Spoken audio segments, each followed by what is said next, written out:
Hello. In the last episode, Avestrum followed the goblin tracks, leading to their hideout, and carefully broached the small system of caves, methodically eliminating isolated pockets of enemies. After spending all his resources, he decided to fall back and take a long rest, to recover and try again the next day. The plan was to swiftly eliminate a goblin lookout on a bridge in one hit. However, the luck was not with the mage that day. He blew his cover, notified the enemy of his position, and fled back out, after the creature gave signal to his comrades to open the floodgates and flush the corridor with stored water. He then took a bonus action to hide again, and he rolled very well, but unfortunately for him the day has passed, and so his shift ended. Therefore he had to have rolled again, but this time it didn't go too well. As the wizard returned next day well after the morning and approaches the entrance to the complex, he and his familiar once again start to stealth, and working together, their results are good enough. With some idea of what to expect, the human once again looks through the eyes of his owl and inches his way inside. Once he's far enough, he lets his summoned spirit look around again, in hopes of spotting the lookout. The animal companion's keen senses and dark vision enable our team to spot the foe on the bridge and pinpoint its location. This time the necromancer is well rested and can risk reaching for his cantrips to weaken the enemy forces. Once again he knows the area where to aim for and sends his familiar away back to the entrance. Using his stealth to his advantage, Avestrum conjures the primordial powers of fire and hurls the firebolt at the area where he expects the goblin to be. With his foe's poor passive perception, he only now reveals his position as the flaming missile misses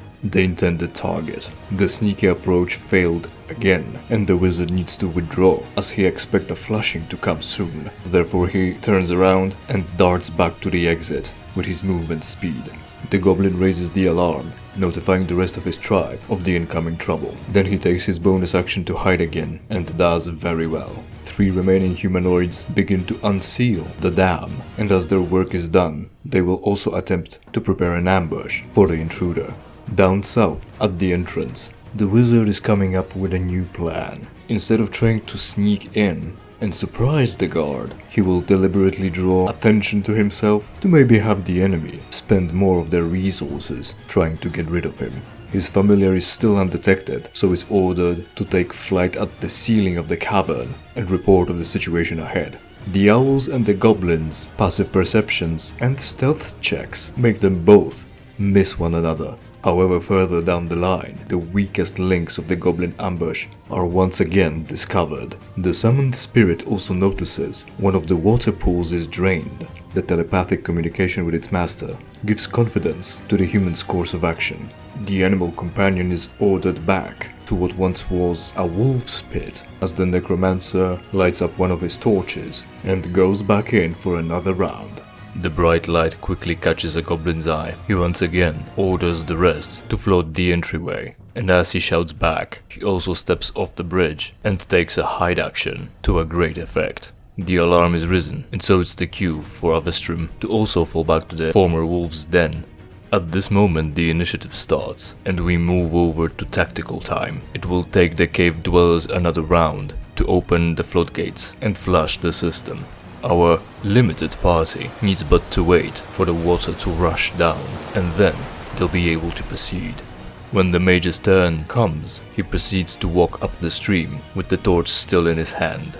The familiar is sent over to the other side of the bridge and keep an eye out. It's very unlikely that the goblin would have noticed it, but similarly, the humanoid hiding skills are also beyond the owl's ability to spot him. It will have to stay there and wait. The first small creature is a part of the ambush, and so it prepares its action to shoot once he sees his foe approach. Next is the goblin lookout. Him hiding gives him an advantage, and it's gonna be easy to shoot at the person who's casting such bright light around him. And so he draws his bow, takes aim and looses an arrow that strikes true, dealing quite a significant amount of damage. Next it steps back and takes his bonus action to hide, but unbeknownst to him, he is now in plain sight, and his attempt won't be successful no matter what. The summoned spirit will relay that information as soon as the enemy gives away his position. The wizard walks in under the bridge to find cover from the archer, and knowing his position and the location of the ambush, he aims his sleep spell, which will allow him to knock out 20 22 hit points of creatures, and so another ambush is prevented.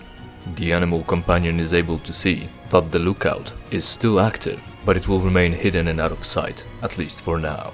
The goblin rolls a perception check, but fails to notice the familiar hiding amongst the stalactites. It steps onto a bridge, and since it can't see and shoot under the bridge, it readies his action to release another arrow into the torchbearer once he starts moving. And move he must. As the human's turn comes, he takes a few steps up the chiseled out stairs and opens himself for an attack. The sentry lets go of the drawn string and stucks another arrow into his foe, but the necromancer continues. With free object interaction, he drops the torch in front of him and conjures the healing powers that allow him to restore 10 hit points. The bright light now illuminates the goblin, so this time the owl flies under the bridge to take cover from potential attacks. The small creature draws his scimitar and rushes at the enemy, but misjudges the distances and misses widely. Casting range attack cantrips this close up front would be disadvantageous for him, so instead he speaks another litany and gestures away to conjure sacred flame upon the goblin. The target fails to dodge the holy flame and takes a large amount of damage, but continues to fight. Another round of slumber passes and the goblin strikes again. This time his aim is adjusted and the slash cuts deeply into the man. The goblin is very weak, and out of all things, it seems to be more dexterous than it is smart. Therefore, Avestrum elects to use Mind Sliver against it, and if the damage won't be enough, there will at least be a penalty to the goblin's next saving throw. The mage speaks mind-piercing words and touches his temple before the psychic energy strikes, and in fact, the damage would be poor. However, the small creature's focus cannot be broken, and it saves against the spell, nullifying all of its effects. The goblin's turn comes round again. It cuts with its sword one more time, and the man before him considers his options. He could distract him, but that will cost him one of his very few precious spells that he could use to press on and eliminate more of the cave dwellers, or possibly tank the hit and hope that the next cantrip will be enough to get rid of this lookout. He risks it, but he underestimated the sentry. The blade cuts deep and the situation becomes dire again, just like it was on the Tribor trail. It's too risky to hold back. The human aims at the spot far away from him and casts sleep one more time, affecting 20 hit points of creatures. If he casted it any closer, he could have affected himself, but in this stressful situation he didn't think to rely on his owl to wake him back up. And so the goblin and the summoned spirit black out. The tiny bird is unable to maintain his flight, and so it plummets into the stream, though it does break the fall and the effect of the spell. The necromancer doesn't know what became of his animal companion, and so he rushes down the steps to help fish it out of the water. Precious seconds tick away, and the fight is still not over. Avestrum runs back up the stairs, and with how little health he's got left, and how many enemies there are left to finish off, he invests this time to spend his spell slot to pray to the gods that listen to mend his cuts again. The divine power restores 8 health points. Another round passed. The mage casts Firebolt at the nearest sleeper, and it's a hit. Therefore, 14 fire damage is dealt, eliminating the goblin. Next turn he moves over and takes aim at another lying humanoid. The missile blasts against it, and with the critical deals 8 damage total, destroying another. Another 6 seconds go by. The human moves closer and freely interacts with the goblin's scimitar, kicking it away before attempting another finisher. The attack is a miss, and time is running very short.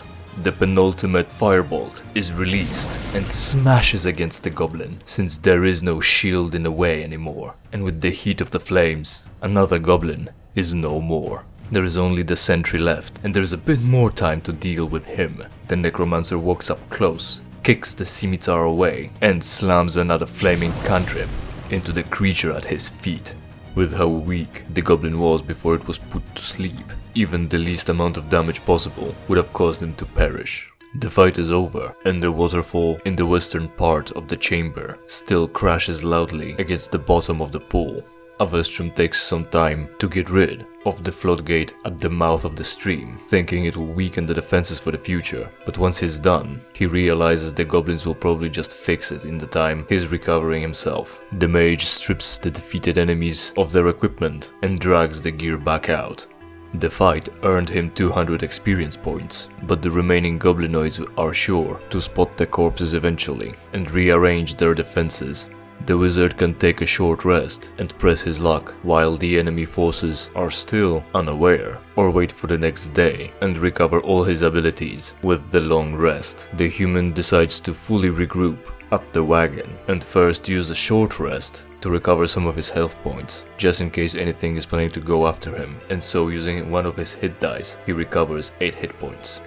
And so the night comes. The guerrilla tactics seem to be working pretty well so far, but his thoughts turn to the captured human deeper in the caves. Maybe he could help if our dynamic duo decides to tackle those forces and free him first, instead of focusing on the larger creature in the southeastern part of the hideout. A lot depends on how the situation will look like once the necromancer returns to the site. The morning comes. Avestrum takes his time to get ready, eats his daily ration, and slowly makes his way to the hideout again, avoiding previously found traps. As he approaches the hill, he works together with his companion on his stealth. Unfortunately, his result is very low. The familiar, however, did well enough to avoid the goblin's passive perceptions, but the result is nothing to rely on. Not that it would know.